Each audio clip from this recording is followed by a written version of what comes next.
اعوذ باللہ من الشیطان الرجیم بسم اللہ الرحمن الرحیم الحمد للہ رب العالمین الصلاۃ والسلام علی رسولہ الکریم وآلہ الطیبین الطاہرین المعصومین ولعنۃ اللہ علی اعدائہم اجمعین اما بعد قال الامام رضا علیہ الصلاۃ والسلام الامام کالشمس الطالعۃ المجللۃ بنورہا للعالم۔ سب سے پہلے آپ تمام سامعین اور ناظرین کی خدمت میں داہ کرامت اور خصوصاً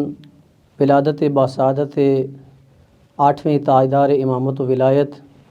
امام علی ابن موسیٰ رضا علیہ الصلوۃ والسلام کی مناسبت سے ہدیہ تبریک و تہنیت پیش کرتا ہوں، اور خداوند عالم کا شکر ادا کرتے ہیں کہ اس کریم پروردگار عالم نے ہمیں آل محمد جیسے ہادی و رہبر عطا فرمائے۔ آج جس موضوع پہ چند منٹ آپ کی زحمت آپ کی خدمت میں مزاحم ہوں گا، وہ ہے امام علیہ الصلوۃ والسلام کی خصوصیات یا امام علیہ الصلوۃ والسلام کی صفات حسنہ۔ ویسے تو امام علیہ الصلوۃ والسلام کی صفات اور خصوصیات بہت زیادہ ہیں، یعنی اگر ہم تاریخ پہ نظر دوڑائیں اور علم امام رضا علیہ الصلوۃ والسلام کو دیکھا جائے تو خود امام صادق علیہ الصلوۃ والسلام اپنے بیٹے امام موسیٰ کاظم علیہ الصلوۃ والسلام کو یہ فرماتے ہوئے نظر آتے ہیں کہ بیٹا، اللہ تعالیٰ عنقریب آپ کو ایک ایسے بیٹے سے نوازے گا کہ جو ہم آل محمد میں سے عالم آل محمد ہوگا، یعنی خود جس شخصیت کو، جس امام کو خود معصوم امام نے عالم آل محمد کے لقب سے نوازا۔ اسی طرح ایک امام کا لقب جو معروف ہے امام رؤوف، کہ 8ویں امام علی رضا علیہ الصلوۃ والسلام کو امام الرؤوف بھی کہا گیا ہے۔ اس کے علاوہ بہت ساری دیگر خصوصیات جو امام علیہ الصلوۃ والسلام کی تاریخ میں بیان کی گئی ہیں، لیکن آج ایک خصوصیت جس کو میں کوشش کروں گا کہ اس پہ تھوڑی زیادہ گفتگو کی جائے، کہ امام علیہ الصلوۃ والسلام کی ان تمام صفات اور خصوصیات میں سے جو مہم ترین صفت ہے اور مہم ترین خصوصیت ہے امام کی، وہ کیا ہے؟ یعنی امام کو عالم آل محمد بھی فرمایا گیا، امام کو امام الرؤوف بھی فرمایا گیا، اسی طرح امام علیہ الصلوۃ والسلام کو عالم غربت میں شہادت ہوئی ہے، یہ بھی ایک امام کی ایک ویژگی اور خصوصیت ہے۔ اسی طرح بہت ساری خصوصیات جو امام علیہ الصلوۃ والسلام کی اگر علم کے اعتبار سے دیکھی جائیں، تقویٰ کے اعتبار سے دیکھی جائیں، زہد کے اعتبار سے دیکھی جائیں، جود و سخا کے اعتبار سے دیکھی جائیں، تو امام علیہ الصلوۃ والسلام کی صفات بہت زیادہ پائی جاتی ہیں۔ لیکن ایک صفت جس کی طرف آپ تمام احباب کی میں آج توجہ مبذول کرانے کی زیادہ کوشش کروں گا اپنی اس گفتگو میں، وہ ہے امام علیہ الصلوۃ والسلام کا امر امامت اور ولایت کو بیان فرمانا۔ کیونکہ امام علیہ الصلوۃ والسلام وہ عظیم ہستی ہیں تمام ائمہ علیہ الصلوۃ والسلام میں سے جس امام کو سب سے زیادہ فرصت ملی اس کام کو بیان کرنے کی۔ تاریخ کے اندر ہم دیکھتے ہیں کہ خود مولا متقیان امام علی علیہ الصلوۃ والسلام کو خلافت عطا ہوئی ہے، یعنی امام علیہ الصلوۃ والسلام کے پاس ایک فرصت تھی، حکومت تھی، لیکن اس کے باوجود جب تاریخ پہ ہم نظر دوڑاتے ہیں اور خصوصاً ائمہ علیہ الصلوۃ والسلام کی ذوات مقدسہ کی حیات طیبہ پر نظر دوڑاتے ہیں اور دیکھتے ہیں، تو جو فرصت امام علی رضا علیہ الصلوۃ والسلام کو عطا ہوئی ہے، جو فرصت امام علیہ الصلوۃ والسلام کو نصیب ہوئی، وہ شاید کسی اور امام کو نصیب نہیں ہوئی۔ کہ جو فرصت نصیب ہوئی امر ولایت اور امامت کو زندہ کرنے کی، تمام ائمہ علیہ الصلوۃ والسلام میں سے سب سے زیادہ فرصت امام رضا علیہ الصلوۃ والسلام کو نصیب ہوئی۔ در حالانکہ ہم دیکھتے ہیں کہ ادھر سے مامون کی جو ترکیب اور پروگرام اور برنامہ تھا وہ یہ تھا کہ کسی طرح امام علیہ الصلوۃ والسلام کو تحت نظر قرار دے، یعنی اپنے پاس رکھے، اور اس طریقے سے وہ یہ چاہتا تھا کہ امام علیہ الصلوۃ والسلام اپنی فعالیت کو انجام نہ دے سکیں۔ لیکن امام علیہ الصلوۃ والسلام نے اس فرصت سے اپنی سیاسی بصیرت کے ذریعے جو امام علیہ الصلوۃ والسلام نے کام انجام دیا، اور اس فرصت میں کہا جا سکتا ہے کہ امام علیہ الصلوۃ والسلام نے انتہائی شجاعت کے ساتھ اور انتہائی صراحت کے ساتھ امر ولایت و امامت کو بیان فرمایا ہے۔ اس کے لیے آپ کی خدمت میں کچھ تاریخی اسناد پیش کرنے کی کوشش کرتا ہوں۔ ایک تاریخی سند اور تاریخی نمونہ یہ ہے کہ جب ہارون رشید کو کہا گیا کہ کیا آپ امام رضا علیہ الصلوۃ والسلام کی حالات سے آشنا ہیں کہ امام مدینہ کے اندر کیا کر رہے ہیں، امام مدینہ کے اندر کس طرح فعالیت انجام دے رہے ہیں، کس طرح اپنے چاہنے والوں کے درمیان جو ہے امام اپنے پیغام امامت اور ولایت کو بیان فرما رہے ہیں۔ تو ہارون نے کہا کہ مجھے معلوم ہے، لیکن جو ستم اور ظلم اگر ہم اپنی تعبیر میں کہیں میں نے امام موسیٰ کاظم کے ساتھ کیا ہے، بس یہ کام ابھی میرے لیے کافی ہے، اور ابھی میں انہی کے افراد میں سے کسی کو ہاتھ نہیں لگاؤں گا۔ اب میں کسی کے خلاف جو ہے کوئی ایسا کام نہیں کروں گا جس سے میری مزید جو ہے آشکار ہو میرا ظلم اور میری جفا۔ یہ ایک نمونہ ہے کہ ہارون کو معلوم ہے کہ امام فعالیت انجام دے رہے ہیں مدینہ کے اندر، لیکن ہارون نے کیا کیا، امام علیہ الصلوۃ والسلام کو یہ مانے نہیں ہو سکا، یہ رکاوٹ نہیں بن سکا امام علیہ الصلوۃ والسلام کے اس کام کو روکنے میں۔ دوسرا نمونہ کیا ہے خود تاریخی، کہ جب خود ایک صحابی امام رضا علیہ الصلوۃ والسلام کی خدمت میں حاضر ہوتا ہے اور حاضر ہو کر عرض کرتا ہے کہ مولا کیا آپ کو ہارون کے ظلم کا اندازہ نہیں ہے؟ آپ کو پتہ ہے کہ آپ کی آنکھوں کے سامنے آپ کے جد بزرگوار امام موسیٰ کاظم علیہ الصلوۃ والسلام کو کس انداز سے ہارون رشید نے ظلم و ستم کیا اور شہید کروایا ہے، تو کیا آپ کو خوف نہیں آتا؟ کیا آپ پریشان نہیں ہوتے اس کے ظلم اور اس کے خوف کی وجہ سے کہ آپ اتنی دلیری کے ساتھ، اتنی شجاعت کے ساتھ اس وظیفہ کو انجام دے رہے ہیں؟ تو عجیب فوق العادہ امام نے جواب ارشاد فرمایا۔ تاریخ کے اندر ثبت ہے امام علیہ الصلوۃ والسلام کا یہ فرمان۔ امام نے اپنے اس صحابی کو فرمایا کہ اے بندے خدا، جس طرح میرے جد امجد رسول خدا صلی اللہ علیہ وآلہ وسلم نے ارشاد فرمایا تھا، جس طرح ابو لہب میرے، یعنی رسول خدا نے فرمایا تھا کہ ابو لہب میرے ایک بال کو بھی بیکا نہیں کر سکے گا، مجھے نقصان نہیں پہنچا سکے گا، اور رسول خدا نے فرمایا تھا کہ اگر ابو لہب مجھے نقصان پہنچا دے تو آپ سمجھ لینا کہ میں پیغمبر خدا نہیں ہوں۔ اسی طرح امام رضا علیہ الصلوۃ والسلام نے کیا فرمایا؟ فرمایا کہ اے بندہ خدا، جس طرح میرے جد امجد نے فرمایا تھا، اسی طرح اگر ہارون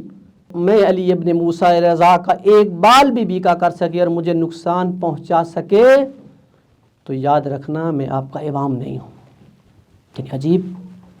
تو یہاں سے امام علیہ الصلوۃ والسلام کے کلام سے یہ بات روشن اور واضح ہو جاتی ہے کہ بغیر کسی شک و تردید کے امام علیہ الصلوۃ والسلام اس وظیفہ کو انجام دے رہے ہیں۔ اور اسی طرح ہم دیکھتے ہیں کہ جب مامون رشید نے امام علیہ الصلوۃ والسلام کو اپنے پاس دربار میں بلایا مدینہ سے، تو امام علیہ الصلوۃ والسلام نے مامون کو ایک جملہ ارشاد فرمایا۔ امام نے فرمایا کہ اے مامون، کیا آپ یہ خیال کرتے ہو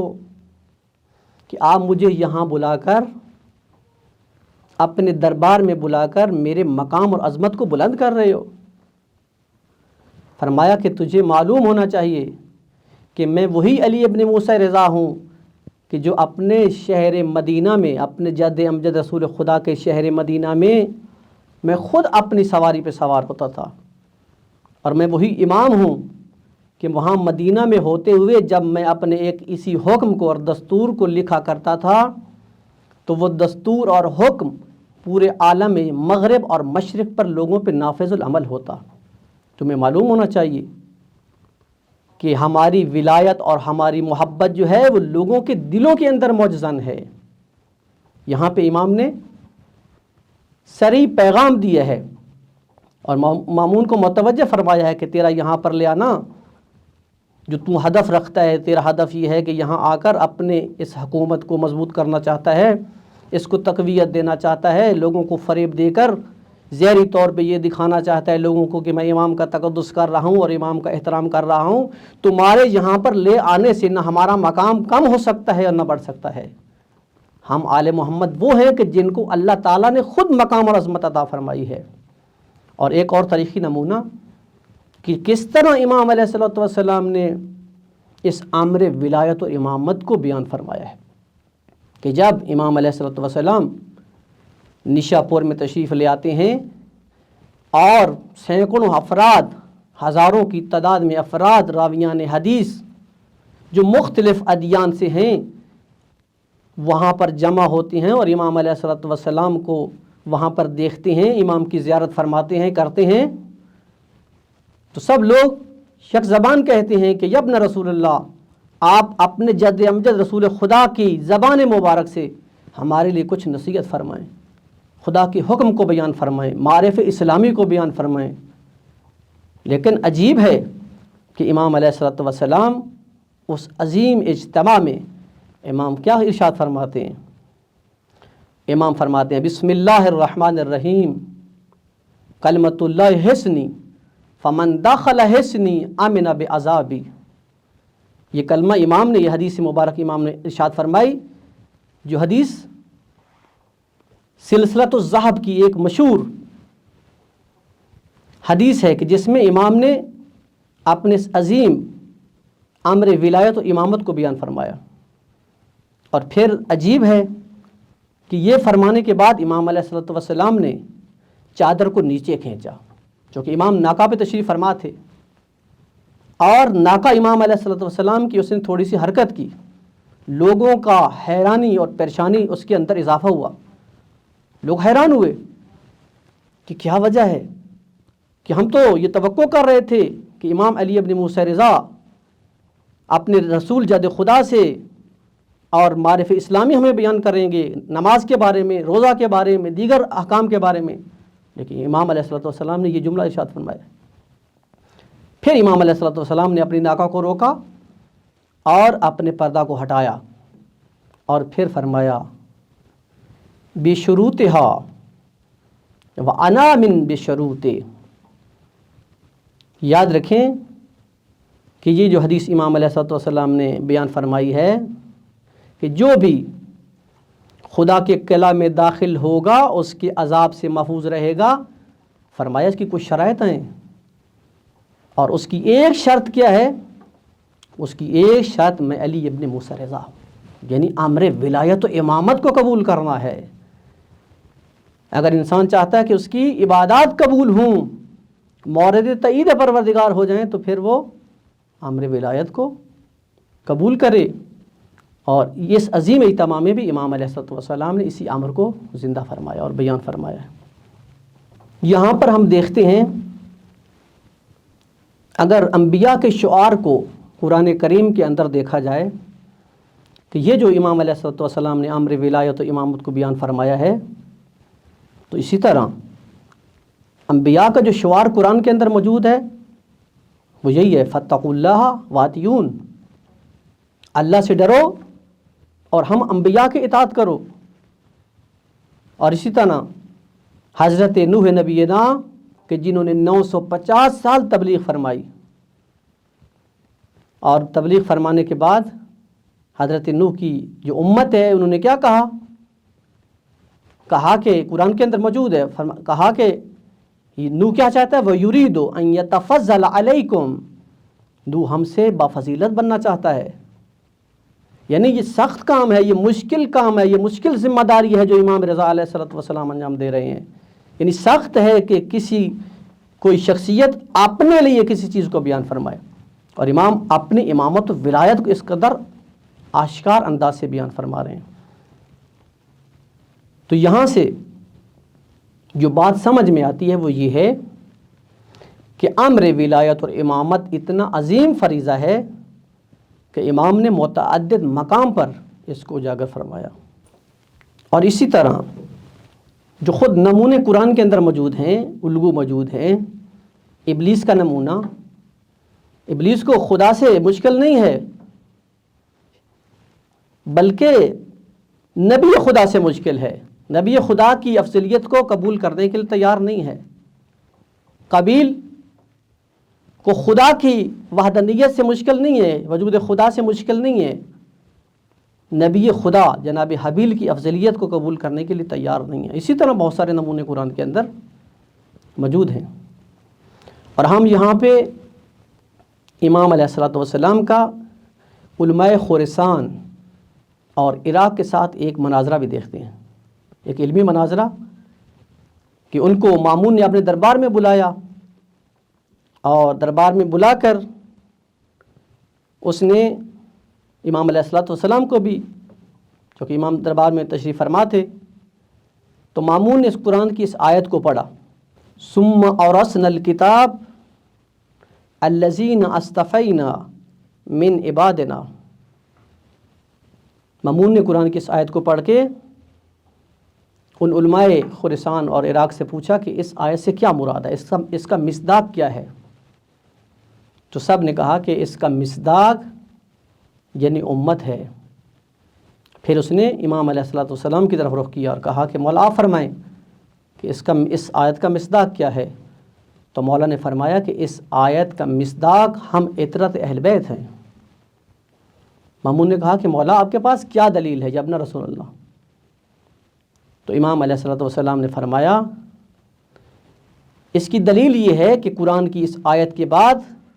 جو اگلا حصہ ہے اللہ تعالیٰ فرماتا ہے جنات عدن یدخلوہا، کہ اگر اس سے مراد آپ یہ کہہ رہے ہیں ساری امت ہے تو پوری امت تو جنت میں داخل نہیں ہوگی. جبکہ قرآن کی آیت کیا بیان فرما رہی ہے؟ قرآن کی آیت یہ بیان فرما رہی ہے کہ تمام کے تمام جو بھی اس آیت کے مصداق ہیں وہ جنت میں داخل ہوں گے. فرمایا اس سے مراد ہم اہل بیت ہیں. پھر علماء نے سوال کیا کہ یا ابن رسول اللہ کیا عطرت سے مراد اس سے آپ کی مراد آل ہے یا غیر ہے؟ تو امام علیہ الصلوۃ والسلام نے اس کے جواب میں فرمایا اس سے مراد ہم آل محمد ہیں، عطرت ہے. تو انہوں نے کہا کہ کیسے اس سے مراد آپ عطرت ہیں جبکہ خود رسول خدا نے فرمایا ہوا ہے کہ جو میری امت ہے وہ میری آل ہے. تو اب امام رضا علیہ الصلوۃ والسلام نے جواب فرمایا اور ارشاد فرمایا کہ اے بندگان خدا اگر یہاں پر آل سے مراد پوری امت ہے تو پھر تمام کی تمام جو امت ہے اس پر صدقہ لینا جائز ہے، جبکہ ہم آل محمد وہ ہیں کہ جن پر صدقہ لینا حرام ہے. تو اس سے یہ واضح ہوا کہ اس سے ساری کی ساری امت مراد نہیں ہے. اور اسی کی تبیین میں پھر امام نے آگے جا کر فرمایا انما یرید اللہ لیذھب عنکم الرجس اہل البیت ویطہرکم تطہیرا. اس کا مصداق یہ آیت تطہیر کے افراد ہیں، ہم اہل بیت ہیں. اور اسی طرح فرمایا اس کا مصداق حدیث ثقلین ہے کہ جس کے اندر اللہ تعالیٰ نے فرمایا ہے، جس کے اندر خود رسول خدا نے فرمایا انی تارکم فیکم الثقلین کتاب اللہ و عطرت اہل بیتی. اس کا مصداق ہم اہل محمد. یہاں پر بھی امام علیہ الصلوۃ والسلام نے اپنے اس امر ولایت اور امامت کو جو مامون کا ہدف تھا کہ اس کو لوگوں سے پنہان کرے، امام علیہ الصلوۃ والسلام نے آشکار فرمایا ہے. امام علیہ الصلوۃ والسلام کا ایک لقب جو لوگوں کے اندر بہت زیادہ دل عزیز ہے اور معروف ہے وہ ہے امام رؤوف، امام مہربان. اور جو رؤوف اور مہربان ہے، رافت اور رحمت کے اندر ایک دقیق سا فرق ہے. رؤوف وہ شخصیت اور ہستی ہوتی ہے کہ جو کسی کے دکھ اور تکلیف کو تحمل نہ کر سکے. ہوتا وہ بھی کسی کے ساتھ لطف اور مہربانی ہے، لیکن رؤوف اس معنی میں ہے کہ لطف خاص، لطف خصوصی، مہربانی خصوصی اور لطف خصوصی، جبکہ رحمت لطف عمومی ہے۔ تو یہاں پہ امام علیہ الصلوۃ والسلام کے لطف اور مہربانی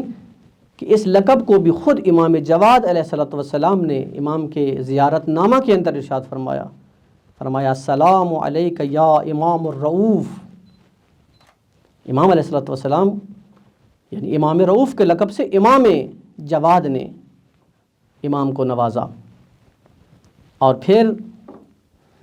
ہم دیکھتے ہیں کہ امام علیہ الصلوۃ والسلام کی زندگی زبان زد عام ہے لطف اور مہربانی سے، اور آج بھی جو بھی امام علیہ الصلوۃ والسلام کے در اقدس پہ جاتے ہیں، جس چیز کو سب سے زیادہ لمس کرتے ہیں وہ عطوفت و مہربانی امام ہے۔ ایک صحابی ہیں امام کے، تاریخ میں ان کا نام ریان ابن سلت بیان کیا گیا ہے۔ وہ امام کے پاس مہمان آتے ہیں، کچھ دن قیام کرتے ہیں، رہتے ہیں، ٹھہرتے ہیں۔ جب وہ جانے لگتے ہیں تو ان کے دل میں یہ خیال آیا کہ میں جاتے ہوئے امام سے، امام کے لباس مبارک کا پیرہن کا ایک حصہ امام سے طلب کروں گا، اور اسی طرح امام سے کچھ درہم طلب کروں گا، تاکہ پیرہن کو میں جب اس دنیا سے چلا جاؤں تو اپنے کفن میں رکھ سکوں، اور درہم کو لے کر اپنی بیٹیوں کے لیے انگشتر کے طور پہ، ہدیہ کے طور پہ لے جاؤں، اور کہوں کہ یہ میرے مولا امام رضا علیہ الصلوۃ والسلام نے عطا فرمایا ہے۔ تو یہاں پر امام کی لطافت اور امام کا کرامت ہمیں نظر آتی ہے۔ کہتے ہیں کہ یہ جب امام سے الوداع کرنے لگتے ہیں تو امام سے الوداع کرتے ہوئے ان کی جو کیفیت ہے وہ یہ ہے کہ ان کی آنکھوں میں گریہ ہے، خدا حافظی کرتے ہوئے امام کے اشتیاق کے لیے، امام سے جدائی کے وقت جو ہے امام سے فراق، امام کے فراق میں یہ گریہ کر رہے ہیں۔ تو یہ بھول جاتے ہیں کہ یہ جو چاہتے تھے اپنے دل میں امام سے مانگنا چاہتے تھے، جب یہ امام علیہ الصلوۃ والسلام کو الوداع کر کے بہر جانے لگتے ہیں تو امام علیہ الصلوۃ والسلام نے صدا دی اور فرمایا اے ریان ابن سلت ادھر آئیے۔ پھر امام نے کیا عطا فرمایا؟ اس رؤوف امام نے اپنا پورا پیرہن امام نے عطا فرمایا، فرمایا یہ تمہارے لیے تحفہ ہے، اور امام نے کچھ درہم عطا فرمایا کہ یہ آپ کی بیٹیوں کے لیے تحفہ ہے کہ اس سے جا کر انگشتریں لے کر ان کے لیے لے کر جاؤ۔ تو یعنی کتنے دلوں کے احوال سے واقف ہیں یہ امام، کتنے عطوف ہیں یہ امام، کتنے مہربان ہیں یہ امام۔ تو امام علیہ الصلوۃ والسلام کی زندگی میں جو پہلو سب سے زیادہ غالب ہے وہ امام کا لطف و مہربانی ہے۔ اور اسی طرح اپنی گفتگو کے آغاز میں امام علیہ الصلوۃ والسلام کی یہ حدیث مبارکہ پڑھنے کی شرف حاصل کیا تھا، جس میں خود امام علیہ الصلوۃ والسلام نے امامت کے بارے میں ارشاد فرمایا کہ امام کون ہوتا ہے۔ فرمایا الامام کالشمس الطالعہ المجللۃ بنورہا للعالم وہی فی الافق وبحیث لا تنال الایدی والابصار۔ فرمایا امام کی حیثیت زمانے میں اور کائنات میں سورج کی طرح ہے۔ امام سورج کی طرح معاشرے کے اندر کائنات میں روشن ہوتا ہے اور نور ہوتا ہے، اور وہ اپنے نور سے پوری کائنات کو منور فرماتا ہے، جبکہ اس نور کی طرف نہ کسی کے ہاتھ پہنچ سکتے ہیں، نہ کسی کی آنکھیں در کر سکتی ہیں۔ تو امام علیہ الصلوۃ والسلام نے اپنی اس حدیث مبارکہ میں مقام امامت کو بیان فرمایا۔ اور اسی طرح امام علیہ الصلوۃ والسلام فرماتے ہیں الامام الانیس الرفیق والوالد الشفیق والاخ الشقیق والام البرۃ بولد الصغیر۔ یعنی امام کی خصوصیات کہ امام کیسی ہستی ہوتی ہیں، فرمایا کہ امام دوست، ہمدل دوست کی مانند ہوتا ہے، ایک قریبی اور صمیمی دوست کی مانند امام ہوتا ہے۔ امام کی حیثیت معاشرے کے اندر، جامعے کے اندر ایک والد کی حیثیت ہوتی ہے۔ امام کی حیثیت ایک حقیقی اور شقیق بھائی کی طرح ہوتی ہے، اور شقیق بھائی کو جو تعبیر کیا گیا ہے یعنی ایسا بھائی جو آپس میں کبھی جھگڑا نہ کریں۔ اور فرمایا کہ امام کی حیثیت اس ماں کی طرح ہے کہ جو اپنے طفل صغیر کو، جو بچہ چھوٹا ہوتا ہے دودھ پینے والا، اس کے ساتھ کس قدر ماں محبت کرتی ہے، تو امام اپنی امت کے ساتھ اس قدر مہربان ہوتے ہیں۔ تو یہ امام علیہ الصلوۃ والسلام کی وہ صفات حسنہ ہیں کہ امام کی شخصیت اپنے معاشرے اور جامعے کے لیے کیسے الگو اور نمونہ ہوتی ہے، کہ امام کی محبت، امام کا لطف تمام کے تمام لوگوں کے شامل حال ہوتا ہے۔ اور خصوصاً جس امام کے بارے میں آج ہم بات کر رہے ہیں وہ امام رؤوف معروف ہیں۔ خداوند عالم سے دعا کرتے ہیں کہ خداوند عالم ہم سب کو بھی امام علیہ الصلوۃ والسلام کے دسترخوان سے یہ لطف اور مہربانی اور عطوفت کا جو ہے دسترخوان اور سفرہ عنایت فرمائے، یعنی امام علیہ الصلوۃ والسلام کے دسترخوان سے ہم بھی صحیح معنوں میں امام کے اس سیرت کو اپنے کردار کے اندر اجاگر کر سکیں اور اپنی زندگیوں میں اپنا کر انشاءاللہ امام رؤوف کے حقیقی راستے پہ چلنے کی کوشش کر سکیں۔ خداوند عالم ہم سب کو یہ توفیق عطا فرمائے کہ اس نور ولایت کی جو قیمتی ترین سرمایہ ہے ہمارے لیے، اس کو اپنے دلوں کے اندر ہمیں اس کو محفوظ کرنے کی اور اس نور ولایت کی روشنی سے پرتو لیتے ہوئے اپنی زندگیوں کو اپنانے کی توفیق عطا فرمائے۔ والسلام علیکم ورحمۃ اللہ وبرکاتہ۔